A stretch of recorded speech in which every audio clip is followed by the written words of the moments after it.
Estamos de volta ao segundo bloco do programa Literatura em Foco e nós gravamos com a professora doutora Cristiane Bonfim Fernandes. Ela é professora da Universidade Federal do Amazonas e lançou recentemente em Manaus a sua obra Infância Violada. Você está conhecendo um tema que nem sempre é discutido na sua casa, com seus filhos, mas que ela discute em sala de aula com os alunos. Professora, o governo, as instituições federais, estaduais, municipais, promovem políticas públicas no combate a esse mal da sociedade. Como a senhora pôde fazer uma análise se essas políticas estão indo ao encontro de, pelo menos, diminuir esses fatos desagradáveis? Olha, primeiramente é necessário entender que esse tema ele precisou ser inserido na agenda do governo. Porque se não tiver na agenda do governo, se ele não der visibilidade, se não tiver orçamento, não vai ser prioridade. Então, o governo, lá pelos anos 90, o governo brasileiro, ele passa a inserir isso na sua agenda. Foi exatamente quando foi criada a Comissão de Prostituição Infantil. Então, no nosso governo, por exemplo, para a gente compreender, isso não foi algo que ocorreu de forma isolada, né? Existia todo um movimento no Brasil em que se defendia a criança e adolescente. Isso, claro, nós estávamos amparados no Estatuto da Criança e do Adolescente, na Convenção Internacional dos Direitos da Criança e do Adolescente. A gente via isso de uma maneira muito forte na mídia, né? Saía estampado nos jornais, nas revistas. Então, isso passou a ter visibilidade. Ou seja, já acontecia, só que as pessoas não tinham o conhecimento em relação a esse problema, né? Então, o governo ele passa a pensar isso. No nosso caso, no governo brasileiro, tendo em vista a característica, a peculiaridade desse problema, é necessário que hajam várias políticas públicas, né? Existem políticas públicas na área da saúde, na área da educação, na área da assistência. Nós temos políticas, essas mais direcionadas ao atendimento à vítima, né, de abuso, de exploração sexual. Mas é necessário também considerar o sistema de defesa, de responsabilização. Nós temos o Ministério Público Estadual, nós temos as delegacias, né, que são responsáveis também por enfrentar esse problema. E nós temos também a participação da sociedade civil, né? Nós temos os chamados abrigos, né? Nós temos a Casa Mamãe Margarida, nós temos o Abrigo Monte Salém, né? Nós temos o Lar Batista Jonel Dolly, que são eles que recebem essas crianças e esses adolescentes vítimas de abuso, de exploração sexual.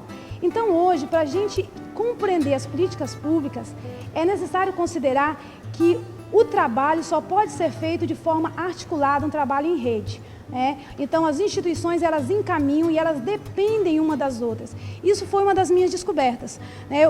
Um dos grandes questionamentos é como está sendo realizado esse trabalho. Existe de fato um enfrentamento? Há um trabalho em rede? E a maioria dos profissionais, dos entrevistados, eles denunciam, eles vão fazer a crítica, que a rede é falha, existem buracos na rede, as pessoas realmente não conseguem trabalhar de maneira articulada.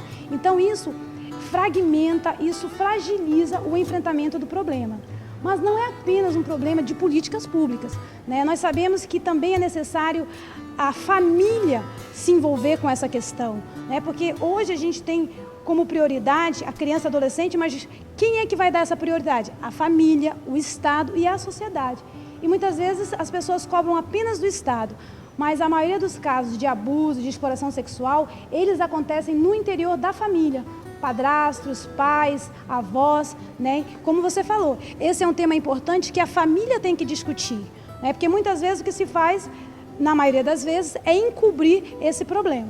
Então, a ideia é trabalhar para enfrentar esse problema de uma forma articulada, porque não existe uma solução para esse problema, né? A gente pode, como você colocou, amenizar as consequências e trabalhar na prevenção, mas é uma coisa assim que realmente é a longo prazo. Professora, há uma diversidade muito grande desse problema. Vamos destacar alguma coisa que mais lhe perturbou na pesquisa, que mais lhe deixou preocupada na pesquisa? Olha, muitas vezes as pessoas acham que abuso sexual é apenas quando acontece um estupro, né? Mas quando a gente discute abuso sexual, a gente está vendo, por exemplo, crianças que são obrigadas a assistir cenas pornográficas, crianças que são chantageadas, crianças que são envolvidas, sobretudo as crianças. Por quê? Porque elas são mais frágeis, né? E muitas vezes elas não têm como resistir a essa chantagem do adulto. Já o adolescente, dependendo da sua idade, ele já tem mais maturidade, ele vai ter como se defender, ele já tem uma consciência mais aguçada em relação ao problema, né? Então, essa questão do abuso, quando nós trabalhamos na pesquisa violência sexual, eu trabalhei num sentido amplo. Por que no sentido amplo? A violência sexual no sentido amplo, ela envolve tanto o abuso sexual, como envolve também a exploração sexual comercial, que aí entra a prostituição infantil, aí entra o turismo sexual, aí entra o tráfico e aí entra a pornografia, né? Então foi no sentido mais amplo para contemplar tanto o abuso sexual em si, como essas outras formas de exploração sexual. Tá certo.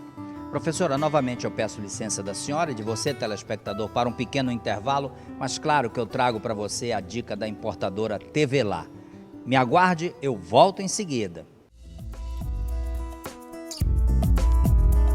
Olá, telespectador do AmazonSat, eu estou aqui na TVLA Manaus Plaza. Vou conversar com o Radisson de Oliveira, ele que é o gerente da loja, e vai nos falar das novidades que a TVLA tem esse mês para você, cliente TVLA.